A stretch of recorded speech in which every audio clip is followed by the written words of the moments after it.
बिस्मिल्लाहिर्रहमानिर्रहीम। अस्सलाम वालेकुम। ये आपका अपना डिजिटल प्लेटफॉर्म है। मैं तारिक मतीन हूँ। वल्लाहु खैरुल माकिरीन। अल्लाह सबसे बेहतर तदबीर फरमाने वाला है, वही बचाएगा मेरे देश को बलाओं से, जो बारिश में शजर से घोंसला गिरने नहीं देता, क्योंकि उसकी तदबीर तमाम तदबीर की इमाम है। Field marshal CDF Asim Munir साहब, उनकी जो उलमा व मशाइख कॉन्फ्रेंस थी, उनकी शहबाज शरीफ साहब की, उस उलमा व मशाइख कॉन्फ्रेंस में शरीक उलमाए कराम ने जो गुफ्तगू की, अब उसके हमें मुख्तलिफ हिस्से नजर आ रहे हैं सोशल मीडिया पर, न्यूज चैनल्स पर, और उस पर गुफ्तगू हो रही है। मैं देख रहा था कि ज़ियाउल्लाह शाह बुखारी साहब हैं, वो बहुत ज्यादा बुलंद आहंग में, बहुत ऊंची आवाज में खिताब करते हुए ये बता रहे थे कि कोई नाम नेहाद सियासतदान, इमरान खान साहब की बात हो रही है, वो पाकिस्तान के फील्ड मार्शल के खिलाफ, किसी जर्नैल के खिलाफ, किसी सिपाही के खिलाफ बात नहीं कर सकता। आपके पीछे खड़े हैं जो अल्लामा ताहिर अशरफी साहब हैं, वो कह रहे थे आपके हाथ पर बैत करते हैं और आपके साथ हैं। मदारिस के जो 30 लाख तलबा हैं वो आपके साथ हैं। इसी तरह से जामियतुर रशीद के मुफ्ती साहब थे, उनका खिताब था। मुख्तलिफ मकातिब फिक्र के उलमाए कराम ये खिताब कर रहे थे। इन उलमाए कराम से खिताब करते हुए फील्ड मार्शल साहब ने भी और शहबाज शरीफ साहब ने भी कहा कि उलमाए कराम अपना किरदार अदा करें और कौम में इत्तेहाद पैदा करें और एक रखें। ये ओवरऑल मैसेज का खुलासा था। मैं ये देख रहा था कि इस पर बड़ी बात हो रही है, लेकिन सबसे पहले ताहिर अशरफी साहब वो क्या कहते थे जब इमरान खान साहब वजीर आजम थे, मैं आपको सुनाना चाहूंगा और इस पे दरमियान में बात भी करते रहेंगे। ताहिर अशरफी साहब को सुनिए जरा सा। हम आपके साथ हैं, मैं हमेशा कहता हूं, आज फिर कहना चाहता हूं, खुशामद क्या कर रही, बुढ़ापे में आ गए। मैं उस इमरान खान को जानता हूं, मैं उस इमरान खान को जानता हूं, आपके साथ हैं, आपके साथ थे। खुशामद क्या करनी है, बुढ़ापे में आ गए। अब किस इमरान खान को जानते हैं ताहिर अशरफी साहब, जरा ये भी सुनिए। मेरे पास एक गवाही है, आपके सामने देना चाहता हूं। 27 की रात थी, बैतुल्लाह का जवार था, तहज्जुद का वक्त था, मैं और हजरत पीर साहब मौजूद थे जब बैतुल्लाह के जवार में इमरान खान ने अपनी तकरीर उठा के साइड पे रखी, जो वजारत खारजा ने लिख कर दी थी। इमरान खान ने बैतुल्लाह के जवार में, मक्का मुकर्रमा में बैतुल्लाह के जवार में खिताब किया, और जो तकरीर दफ्तर खारजा ने लिख कर दी थी, इमरान खान ने वो तकरीर साइड पे रख दी। गवाही उलमाए कराम के सामने अल्लामा ताहिर अशरफी साहब दे रहे हैं। सेक्रेटरी खारजा परेशान था कि हमने तो ज़ाब्ते और जो भी सारे डाल के दिए, ये क्या करने लगा है। इमरान खान का पहला जुमला ये था कि मेरी जिंदगी की ख्वाहिश थी। जनाब सदर साहब, क्योंकि हम आईनी गवाह हैं, ये इमरान खान का जुमला था। हम आईनी, ये गलत बोल गए, ऐनी गवाह हैं। ऐन हमने वहां देखा खुद अपनी आंखों से। तो ये कह रहे हैं इमरान खान ने वहां पर खिताब किया। क्या खिताब किया? 57 इस्लामी मुमालिक के सरबराहान के सामने।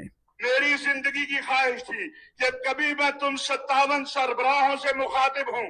इस्लामी दुनिया के 57 सरबराह बैठे थे। कहा मेरी ख्वाहिश थी मैं कभी तुमसे मुखातिब हो जाऊं और तुमसे एक गुजारिश करूं, एक अर्ज करूं, एक इल्तिजा करूं कि आओ आका की नामूस के लिए आलमी सतह पर कानून साजी करवाएं। आका की नामूस के लिए आलमी सतह पर कानून साजी करवाएं। ये अल्लामा ताहिर अशरफी साहब इमरान खान साहब के लिए गवाही दे रहे हैं, और फिर और बुलंद आहंग होकर और जज्बात में उन्होंने बताया के अंदर, ओआईसी के अंदर, क्या वो इमरान खान किसी गुस्ताख रसूल, किसी कादियानी नवाज का हामी हो सकता है? ये आवाज भर आ गई अल्लामा ताहिर अशरफी साहब की। इमरान खान साहब के लिए इस तरह का अल्लामा ताहिर अशरफी साहब ने खिताब किया था। इसी मौके पर जहां आसिम मुनीर साहब थे, मुख्तलिफ उलमाए कराम को मैं सुन रहा था, मुझे एक चीज याद आई कि हमारे यहां उलमाए कराम ने इससे पहले इमरान खान साहब के लिए ये तकरीर या दीगर तकारीर की, कौन भूल सकता है। उससे पहले राहील शरीफ साहब के लिए जो तकारीर की, जनरल बाजवा साहब के लिए एक अल्लामा साहब हैं, उन्होंने तो ये भी कहा था कि ये ऐसा जर्नैल है जिसने कभी बॉलीवुड का गाना नहीं सुना, ये भी बताया गया था। राहील शरीफ साहब के लिए जाने की बातें जाने दो, सब ने कहा था। تو میں نے یہ دیکھا ہے کہ ہمارے علماء کرام اور اکثریت جب یہ حکمران کے سامنے ہوتے ہیں تو یہ ان کی تعریفوں میں زمین آسمان کے قرابے ملاتے ہیں ان کی تعریفوں میں، لیکن علماء کرام کی مثال کیا ہے یا خود علماء کرام کے لیے مثال کیا ہے؟ امام احمد بن حنبل، ان کی حکمران سے ٹکر ہوئی کس بات پر؟ عباسی خلفاء مامون، معتصم اور واسق کے دور میں خلق قرآن کا فتنہ چلا۔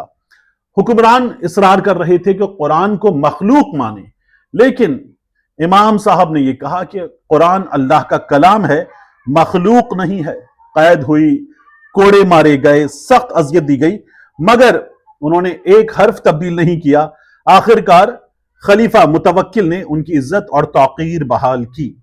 امام مالک بن انس، حاکم وقت سے ٹکر کس بات پہ ہوئی؟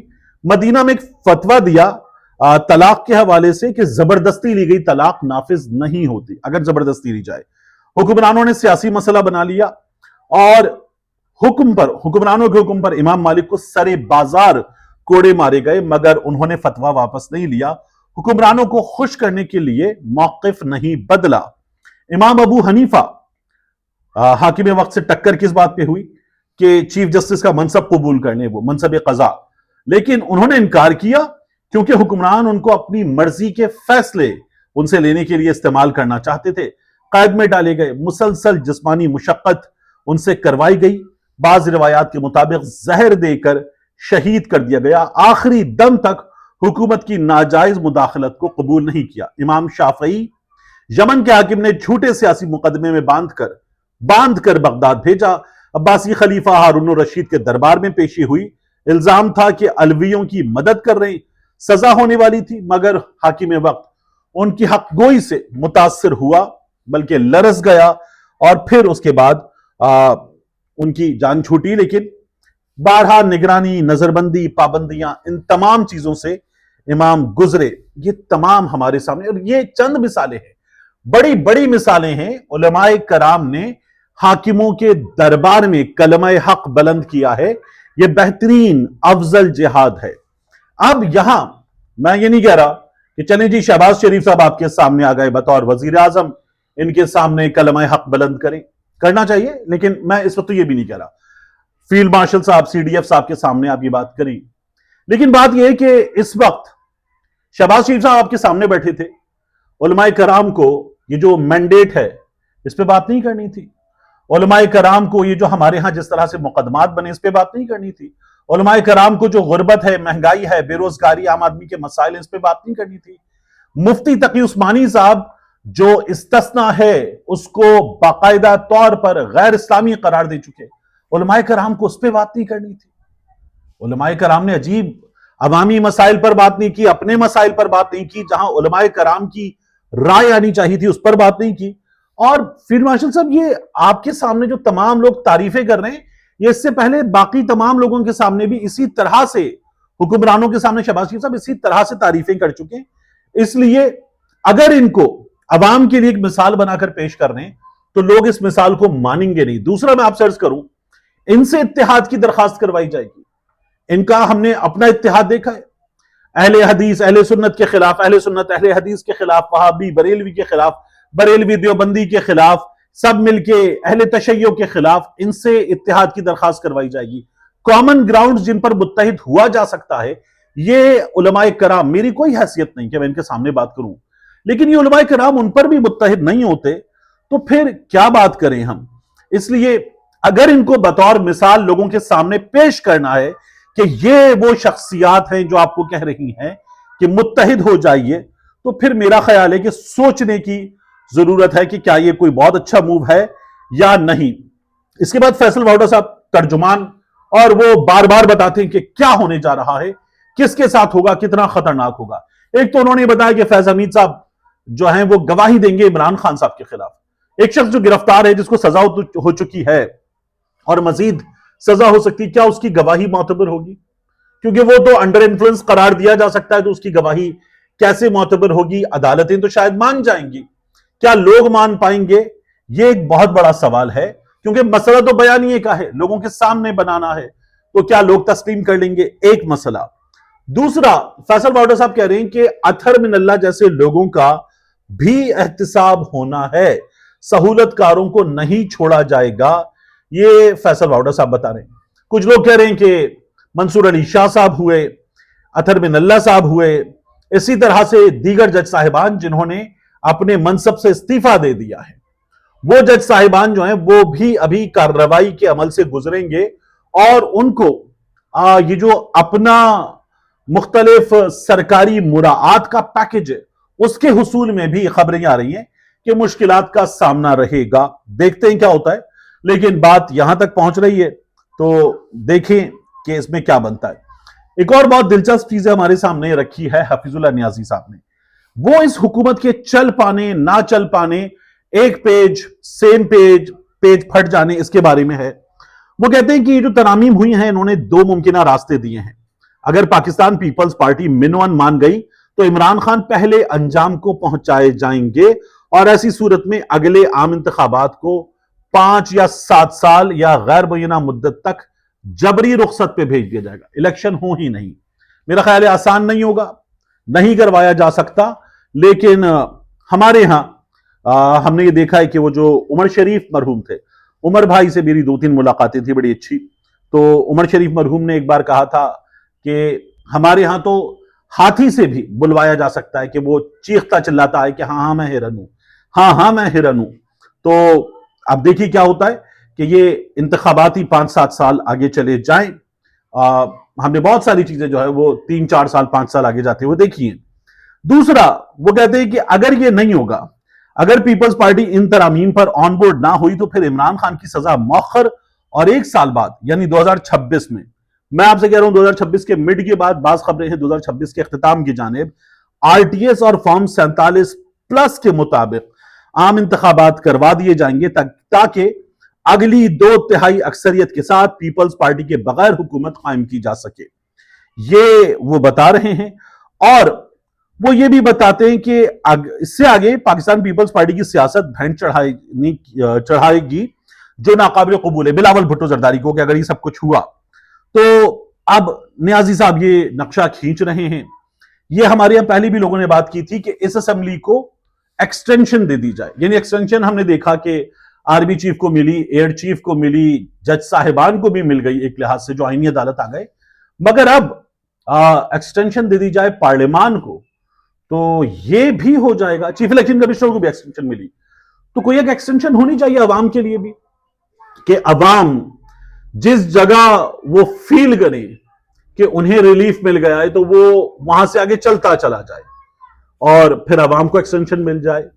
लेकिन अवाम जो है वो किसी जगह रिलीफ तो फील करें।